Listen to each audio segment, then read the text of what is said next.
And the Parkinson's Foundation of Oklahoma for asking me guys to join you tonight for the first in a series of four that really talks about how caregiving is such an emotional journey.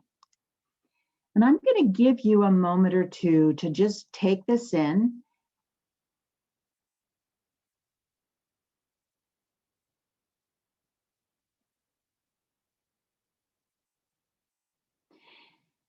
I love this quote from Anne Tumlinson. This is probably the favorite quote in all of my book, because I think we're oftentimes very, very hard on ourselves. And if we could just say we're not perfect, and it's okay if we practice extreme imperfection, I think that allows us, is maybe even the beginning or the ultimate act of self-care. Sometimes I think the hardest part of caregiving is not the physical tasks, but the emotional roller coaster that caregiving is and has been for me. And it's really important for me personally to kind of keep in mind when I'm dealing with this, when I'm dealing with my emotions as a caregiver, that I'm not perfect, that I'm often impatient. I can be angry in word and deed, not just with my mother, but other people in my life because I'm under stress. When we have a crisis in caregiving. And so these words for me, I really try and make a reminder to myself that I need to give myself grace, that I'm not perfect, and that really that's okay. So this is my mom and dad. My parents were married 62 years when my father died, but they had known each other since they were teenagers. So she lost her best friend of 67 years. And that was incredibly emotional and hard for her, in the same way that I lost my father and how emotional and hard it is for me. As Bruce told you, I lost my job due to caregiving issues. And, you know, life changed for me, not just for my mom, because my life is on hold. I can't plan for retirement.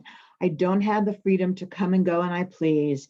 And my to-do list, because I'm running two households, my mom and hers, and all the follow-up with doctors' insurance is really never ending. But I also need to remember that my mother is constantly going through physical changes and mental changes along with the loss of my dad. Like me, she's lost her way of life. You know, she's lost her way of being. She's lost her freedom and her mobility. And as she heads, you know, she just turned 89. So she's losing more and more family and friends as she ages. And these are all such emotional changes, both for her and for me. And I just want to say, to recognize that caregiving brings up a lot of emotions, and it's an emotional roller coaster, but those emotions bleed over into all your other relationships. And so I want you to be aware, and what we're going to talk about today is what those emotions are and how you can make them constructive emotions instead of destructive emotions. You know, I know this last year has been so incredibly hard. Not only did life change when my dad died, and as we've had some, you know, medical incidences with my mom that made it harder for her to get around, but the pandemic really, really changes life as well. It made it very, very hard. You know, for us, my mom is Italian, so a big part of our life was a social life, either going to family and friends or having them come to her house. And that simply went away. And so her sense of isolation and mine was really deepened. You know, if your normal routine was a loved one going to adult daycare, or someone coming over for a couple hours, you got out of the house, and that went away as well.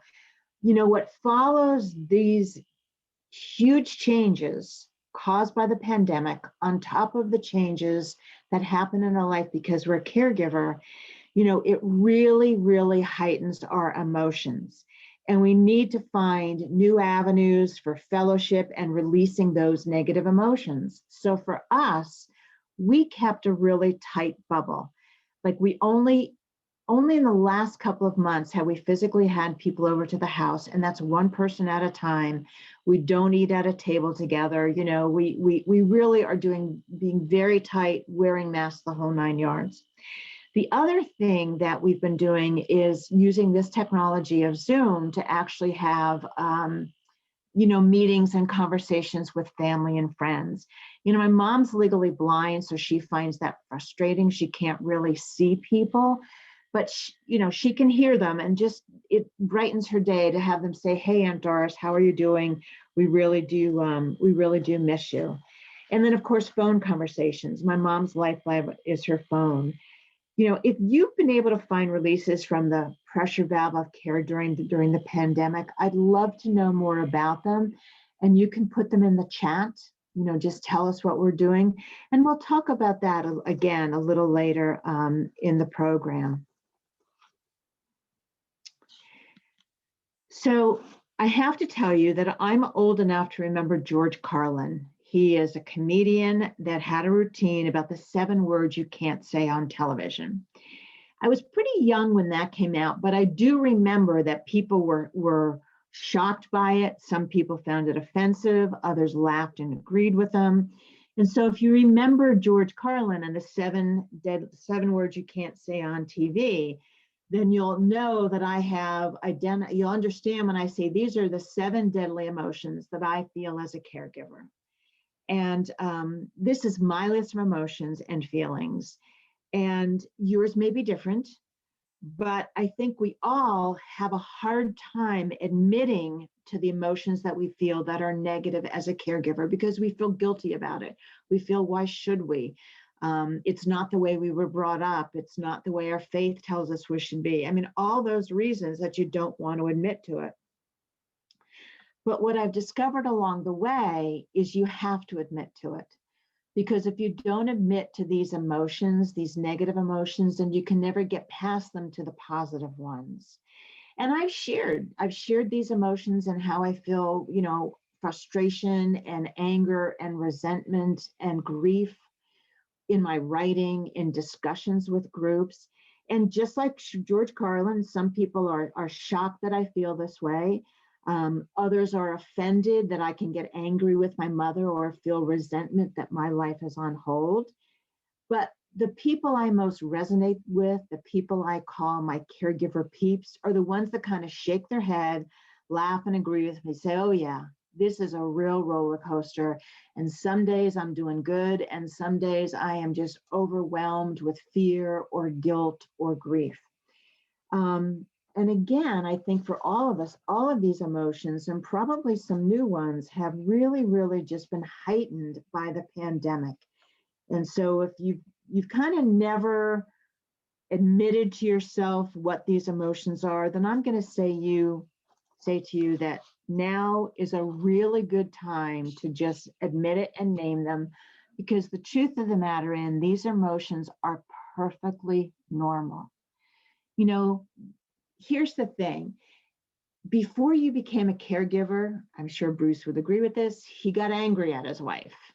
He felt guilty when he didn't maybe take the garbage out when she asked him to, or whatever it was that within a marriage, the emotions that you have, right? They're perfectly normal.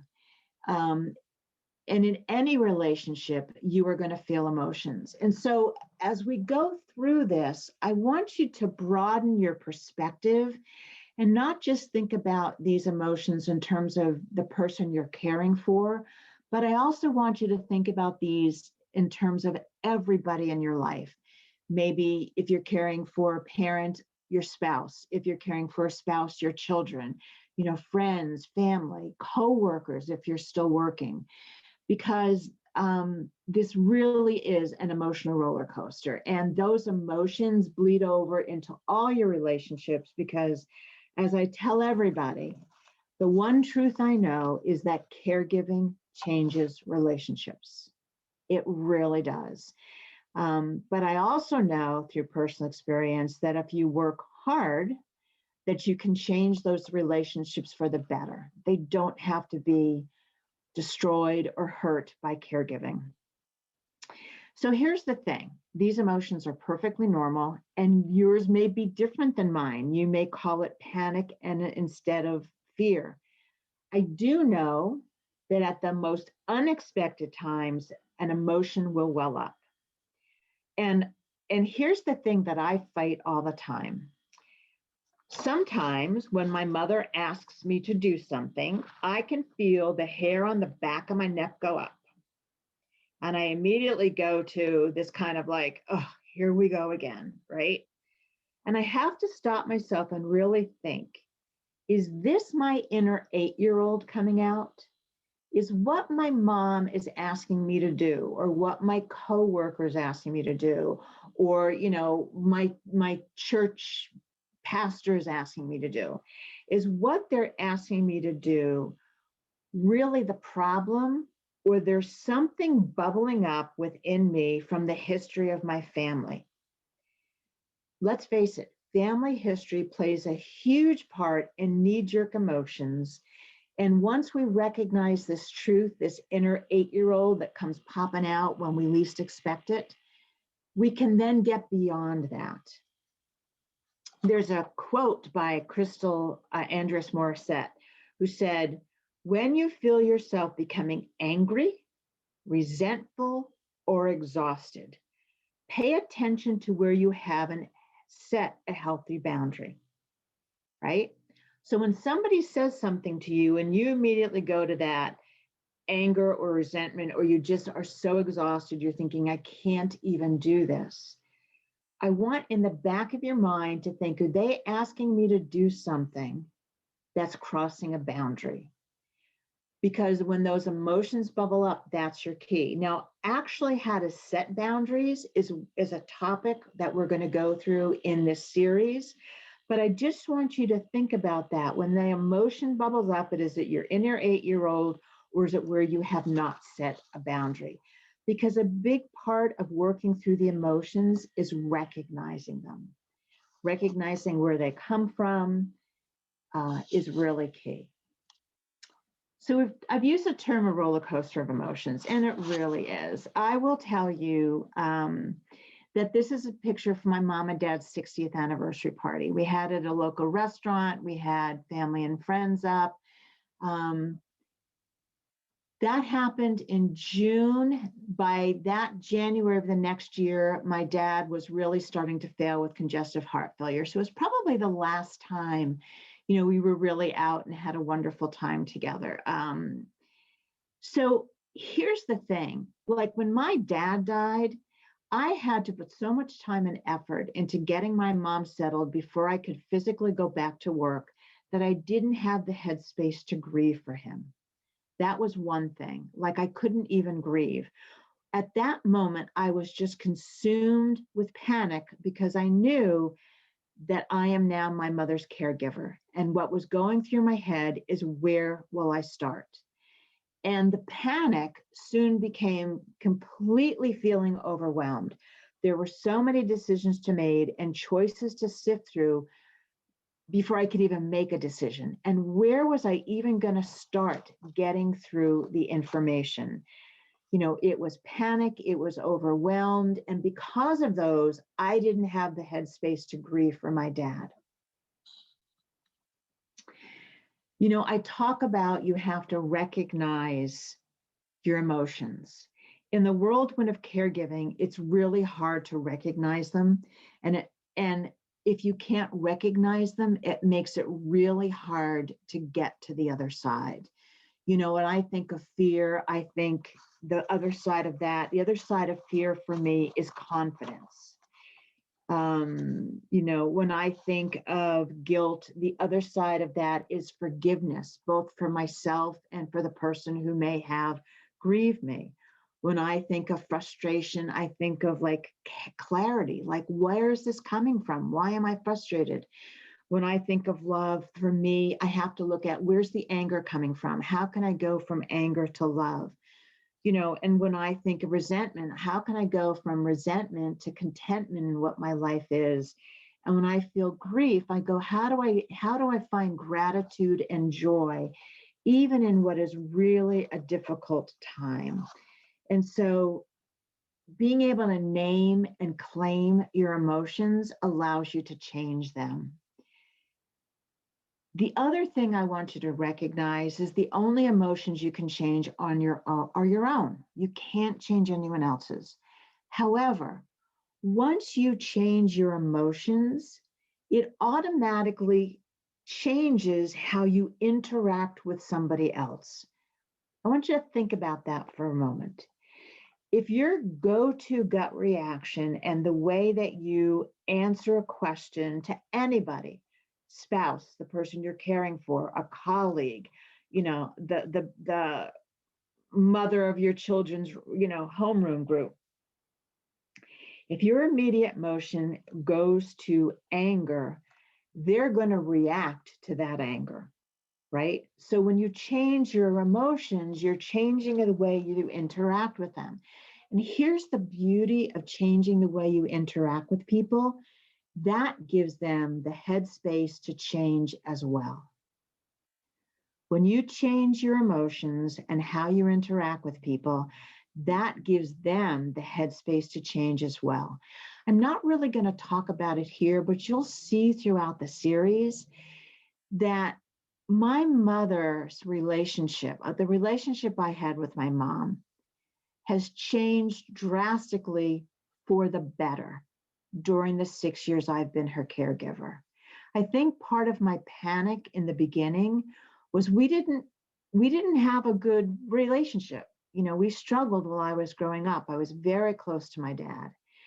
And through the years, through what I've learned and put in the book, the way I interact with her changed, which gave her the headspace to change as well in some really, really significant ways, really significant. And I will also tell you that in terms of emotions, that when she has changed significantly, I have said to her, Mommy, I know how hard this is for you. And I so appreciate your being open and your, being willing to do things differently. Thank you for that, because I know this is really hard. So it's not just recognizing your own emotions, it's also recognizing the emotions of your loved one, and thanking them when things are good. And if you need to call out when things are bad, doing that in a loving way. Fear to confidence. Okay. So what I realized is that in the 7 years I've been Mom's caregiver, that the panic I initially felt has actually turned to fear. But fear for me is a more productive emotion, because when I'm not panicked and I'm fearful, I'm not immobilized. When I'm panicked, I'm immobilized. When I'm fearful, I can acknowledge what I'm afraid of, but then it gives me room to think, to talk to people, to weigh decisions. Like it's a manageable emotion for me, fear, where panic is not. I have to tell you, I still get overwhelmed sometimes, but I move into decisions with some level of confidence because my mother and I really, through this process, became a team. We talk about options and we agree on solutions. Now, I'm very fortunate in that even at 89, my mom has all her faculties, and we can do that. Your situation may be that you cannot have those kind of conversations with the person that you're caring for. So I'm going to ask you, who else is on your team? Who else can you ask questions of? Can you borrow ideas from? Can you just talk about and bounce ideas off of? If you don't have anybody on your team, then we need to talk about that and think about that, because caregiving really is really is a team sport. Here's the other thing, and I think this is so true, as caregivers, especially in the beginning. We feel like there's so much information coming at us and that it can immobilize us, and we don't make a decision. And not making a decision is not necessarily the right decision. If you can move from panic to fear or from take down that stress level, then that gives you the opportunity to weigh those decisions, weigh the decisions and act on them. So here's the thing. Am I completely confident in every decision Mom and I make? No. No, I am not confident in every decision we make.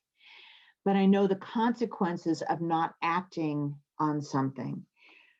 So what I want you to really think about, because I think this is true, I believe it firmly, and this is what allows me to act.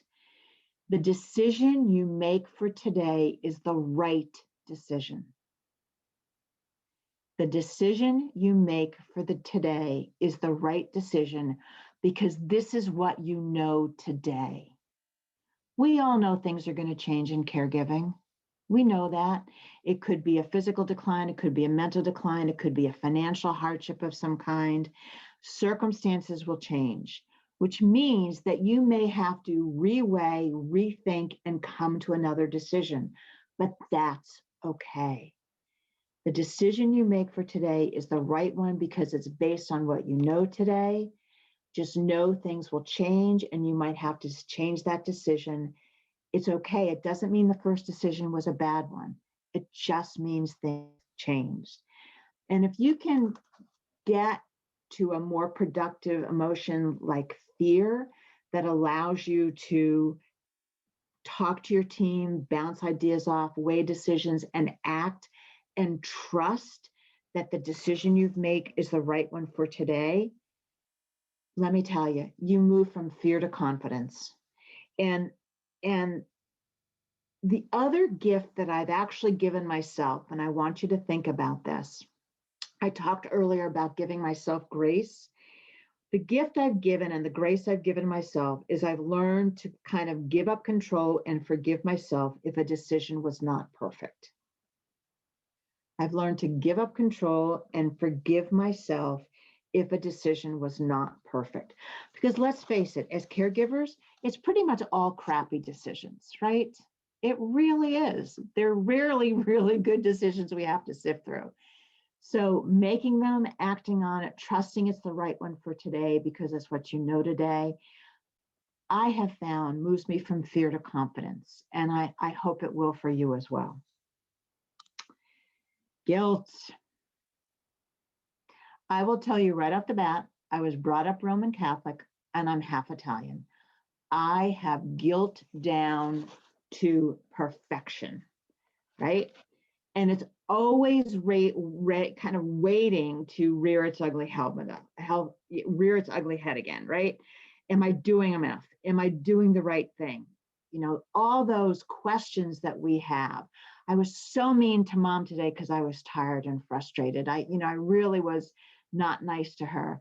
You know, I told my friend I would call her back, but I got so exhausted, I couldn't even pick up the phone to do that. We are masters at guilt. We really are. But what I've also learned is that once you kind of learn to trust that the decision for today is the right one, it kind of gets easier to let go of that guilt. It really does. Then there's mom guilt.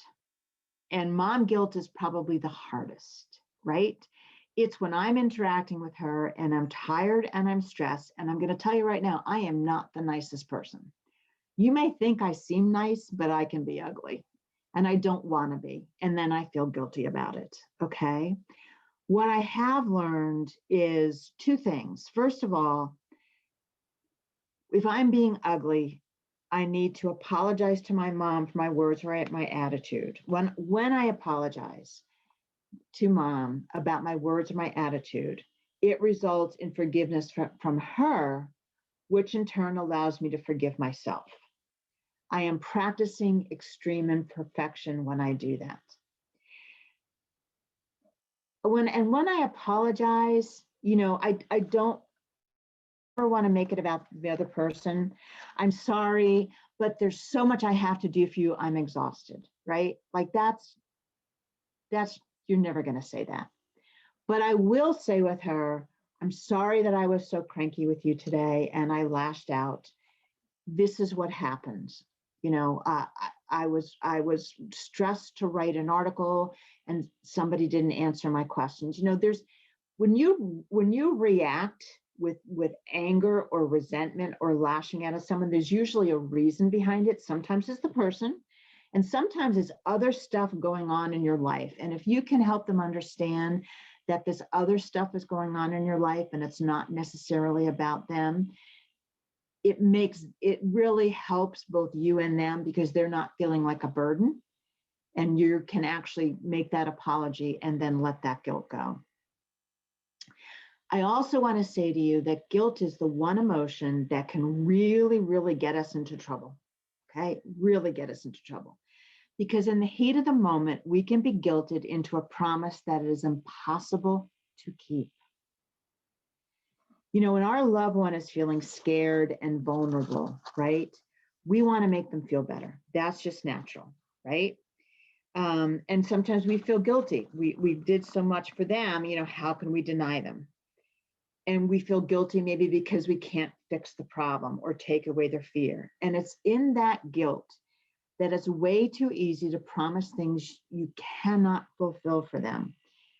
For example, like I'll always keep you at home. You'll always be at home. Don't worry. In the beginning of caregiving, it's easy to make that promise, but you don't know what the future holds. My mom has made it very clear that she wants to leave her house feet first, as she says. And I am working my hardest to make that true. But I also said to her in the very beginning, Mommy, I know you want to stay here, and I want you to stay here. And I will work and do my best to keep you here. But you have to promise me that you will do everything you can to stay strong. Because if you can't use your walker and you go to a wheelchair full time, you cannot stay in this house. Now, that was a hard thing to say, and it was a hard thing for my mom to hear. But I needed her to understand I couldn't promise she would always be there, and that she had to do some work as well. Mom's house is 63 years old. A wheelchair simply won't get through the hallways and into the doors. And so she's working very hard to stay strong. And I appreciate that. I really do. Frustration to clarity. Okay, I get frustrated with my mother. I said it. I think we all have one or two people in your life that we get frustrated with. I'm frustrated when I'm ready to walk out the door for an appointment, and all of a sudden she's not ready because she wants to do one more thing. I get frustrated when she puts away the dishes at 11 o'clock at night, because really her putting away is she pretty much takes them out of the dishwasher and puts them on the table.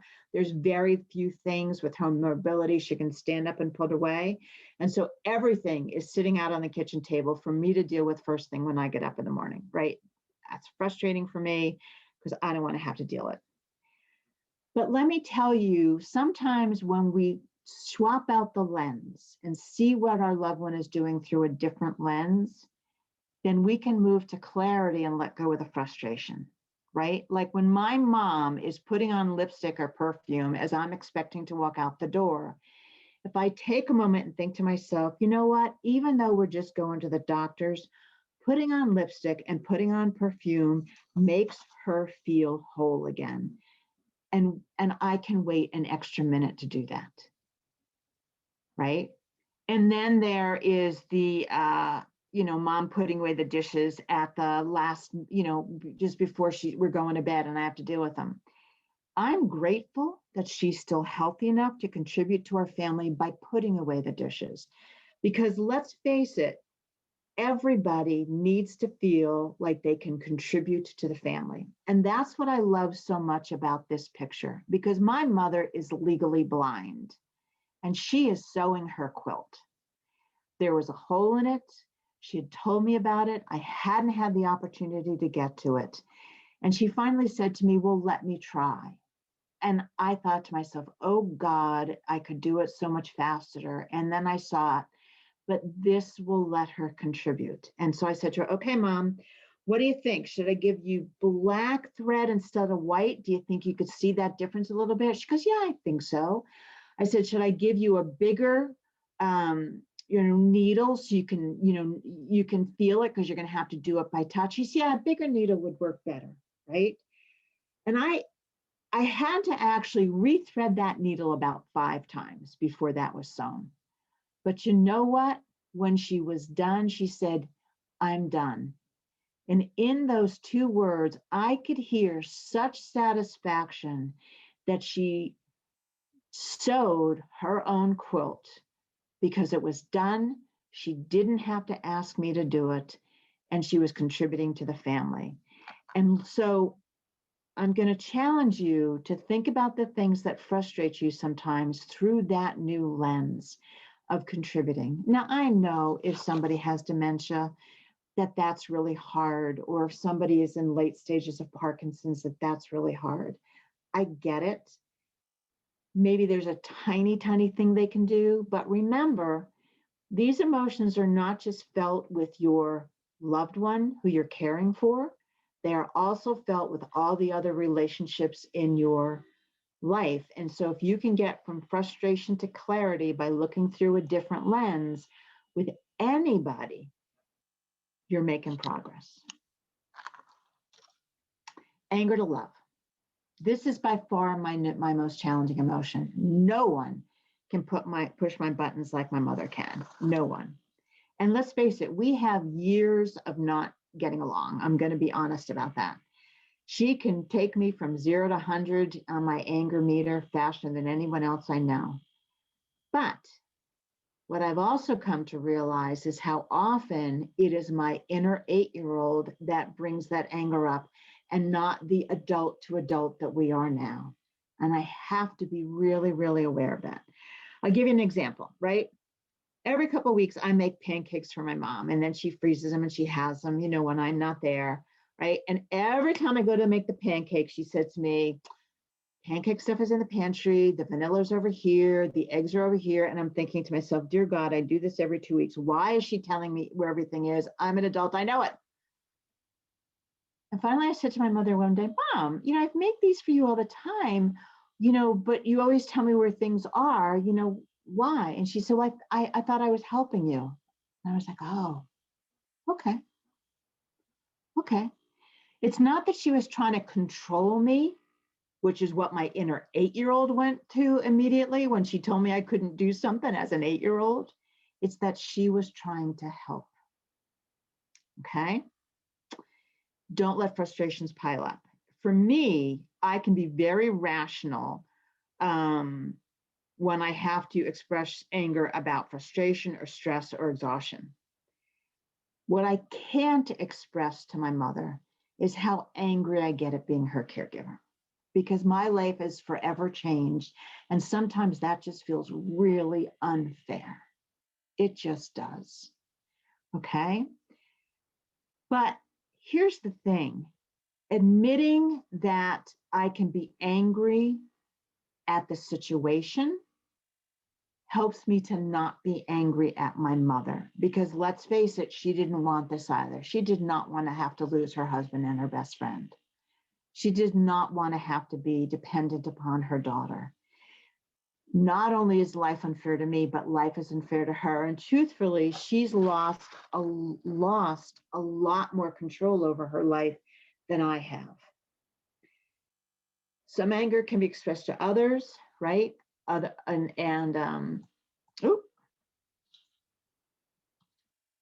Some anger should be expressed to others, and some anger should simply not be. Like, I cannot express my anger at my mom about my being her caregiver, but I do have to own it. And I've learned that if I acknowledge the anger, I can do something about it and express it in a positive way. But if I hold on to it, all it does is build up. Here's the other thing.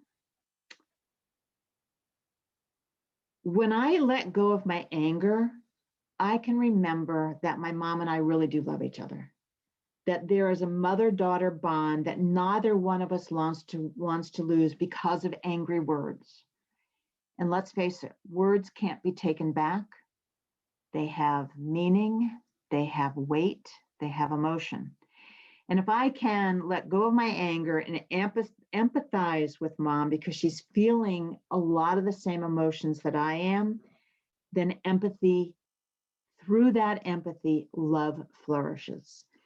I will tell you, one of the chapters that my book is based on is a blog called Today I Will Be Her Daughter and Not Her Caregiver.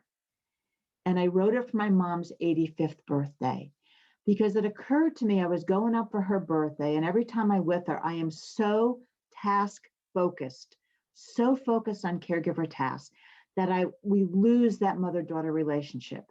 And that day, I wanted to be her daughter and not her caregiver, and remember what that is like. So if you can go back with your loved one, whether it's a spouse or a child or an aunt or an uncle or a parent, it doesn't matter. And go back, even if it's just for moments of time, and go back to that original relationship before you became the caregiver, it is incredibly healing. It really, really is. Okay, resentment to contentment. I will tell you that resentment for me often goes hand in hand with anger. It drives me crazy. My mom has a live-in aide when I'm not with her, but every 2 weeks, I pack up my dog and my life for 4 days and drive an hour up to her house, and I am her hands-on caregiver. And I do it for every holiday, and I do it if she has a doctor's appointment. And if I let resentment get into my head on the drive up there, I show up resentful, and that is not a good way to start our weekend together. And so I have to remind myself that I chose the way we worked out our caregiving schedule, and for good reasons. Then instead of not resenting, not seeing friends on the weekends I'm with mom, before the pandemic, I invited them to my mother's house, and we had a little dinner party with my friends who know and love my mom and know and love me. The other thing I will say to you that, resentment oftentimes comes from old hurts. There's that dialogue in our head of old hurts and resentments. And it's a very comfortable dialogue because it's a record that we've let play for years and years and years. And it feels good. And sometimes it feels very self-righteous. That I have to consciously say to myself, this thought is taking up too much room in your head. And I have to acknowledge it and let it go. And when I can acknowledge it and let it go, and let me tell you, it takes work. I'm not going to tell you that this happens right away and you don't have to build this let it go muscle up. You do. But when you do, for me, I find myself calmer and more content the weekends when I'm with mom. And that just strengthens our bond and gives us the ability to work better as a team. And that's really what I want, is to be a team with my mom. Grief to gratitude and joy. Let me tell you, I don't know if you've ever heard the term anticipatory grief, but anticipatory grief runs through caregiving like a river. It really does. It is rarely recognized and rarely discussed. We talk about the grief when we lose someone that we love, but anticipatory grief is the kind of grief we have when we start to see the decline, either physical or mental, in a loved one. It's the grief we have when we realize that our dreams and our place in the world has changed. It can even be the loss of financial stability. If you haven't ever read the term, I want you to look it up. There's actually an article about it on my website because it really runs through us like a river and we don't acknowledge it. And so, it can be that almost the start of a low-level depression sometimes. And grief can hit at the most unexpected times and places. I will tell you, my dad was gone about 2 months, 3 months.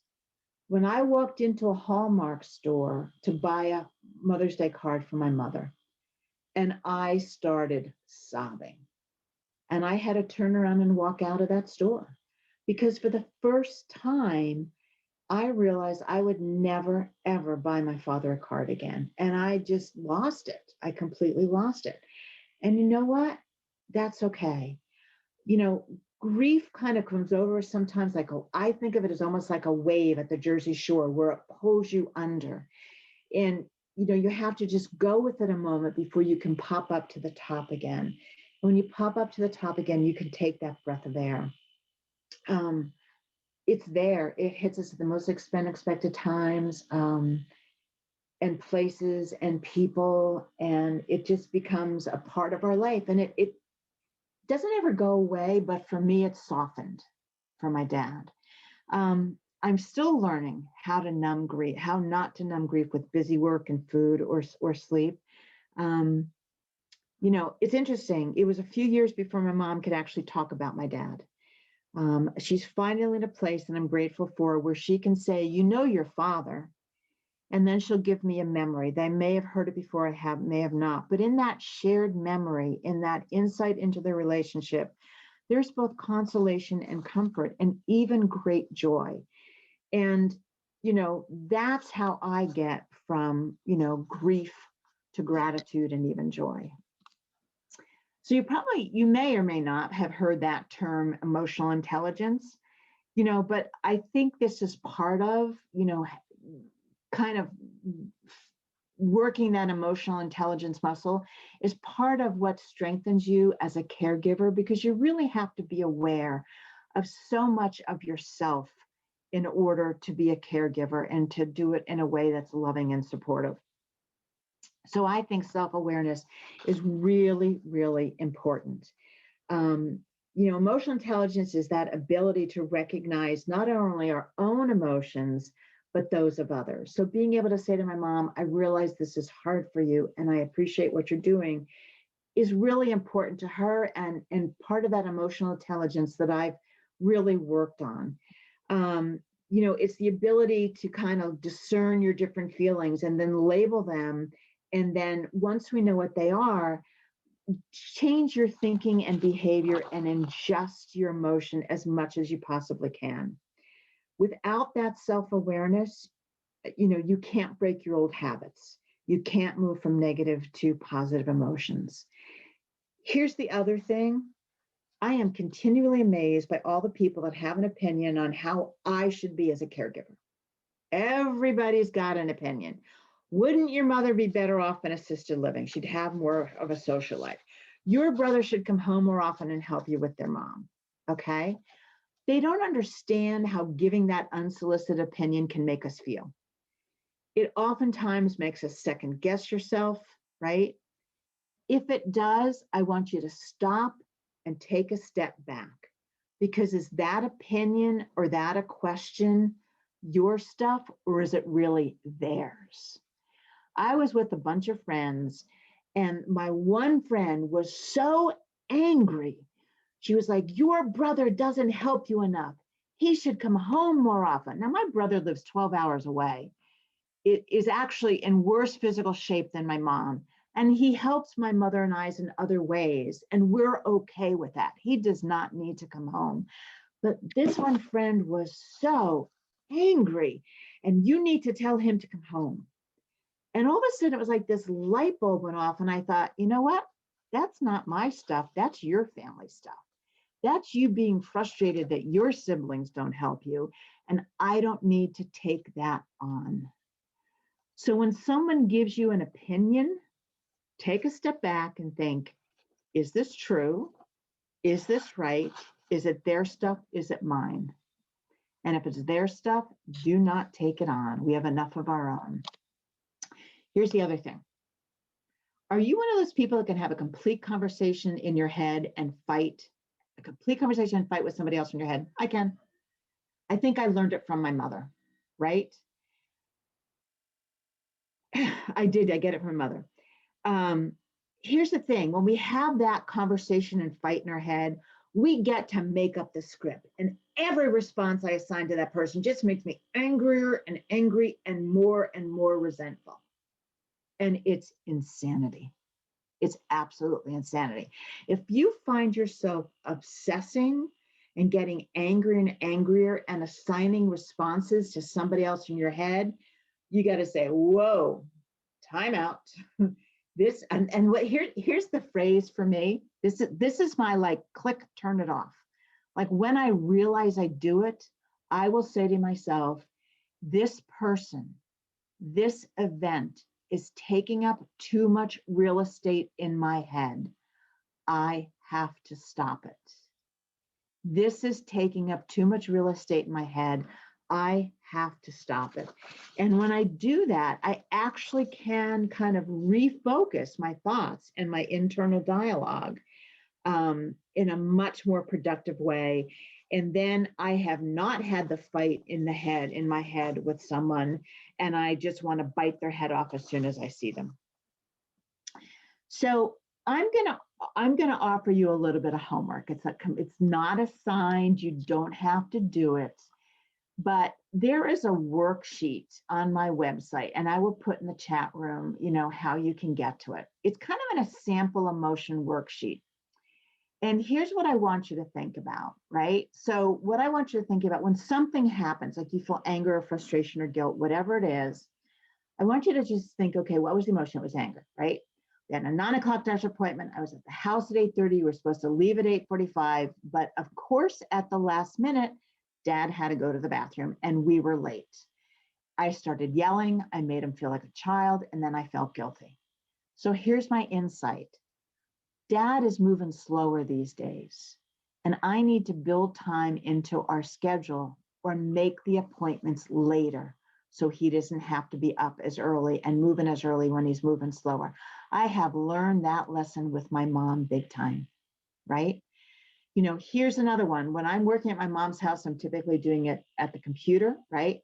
And my mom keeps asking me questions, and my answers keep getting shorter and shorter because I'm getting so frustrated. If I would just stop and say, Mom, and what it really was all about, and Mom was worried about an upcoming visitor.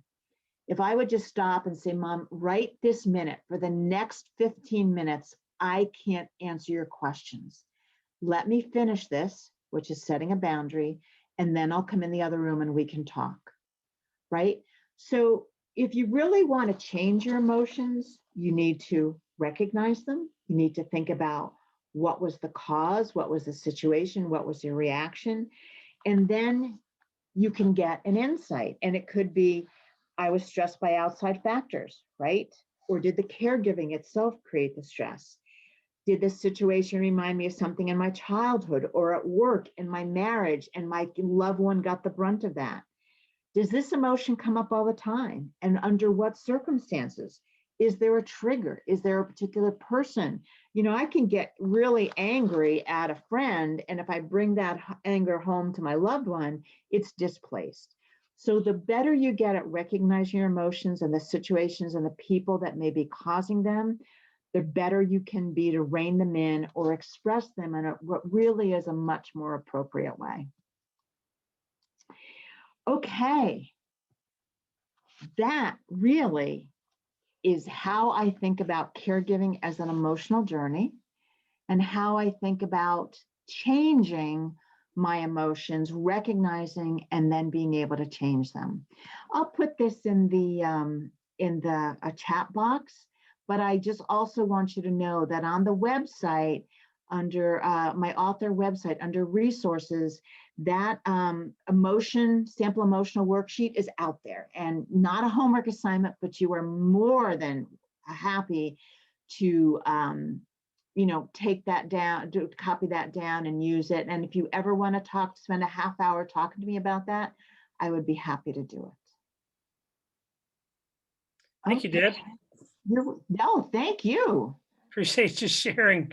Thank you. I think we all can identify with both directions you went, the deadly emotions, and then also the the ways that we can turn those around and harness those and move more towards our better thoughts and actions in caregiving. So thank you so much for helping us identify and understand a little bit deeper level inner workings of all that.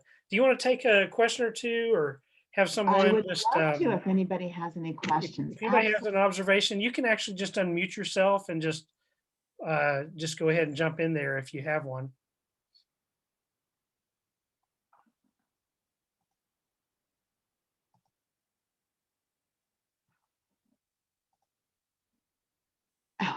You're welcome, Donnie. Thank you for that.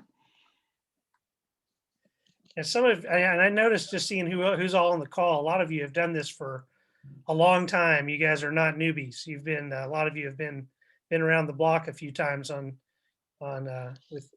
with care. You know a lot about Parkinson's and care, and so I know a lot of this resonated. Wendy is on this call as well. I mentioned earlier, if you would like a reminder, you can just let her know, call our office or email Wendy, or just put something in the chat box is fine. Also, I think the screen flashed up there. It's also in the chat box. You can go to Amazon to get Deb's book if you'd like it. We also have some copies coming to the office. So if you just want to get one through us, you can do that as well. And yeah, there's the book. Wendy's holding it up. Your Caregiver Relationship Contract. And we just take a donation for that. We don't have a set price. We will charge you just, whatever you think's fair donation for it is fine. And we'll mail that to you, or you can come by and pick it up either way. So Would anybody like to unmute and tell me a little bit more about yourself and your caregiving journey? Putting you on the spot. No, nobody?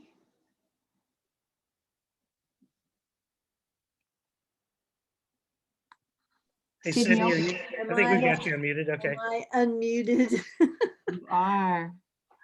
Well, I enjoyed the things that you said tonight. I think that anticipatory grief is something I probably am starting to have more, because I don't know what the future is, and I know it's not good, and I don't know how many good moments, good days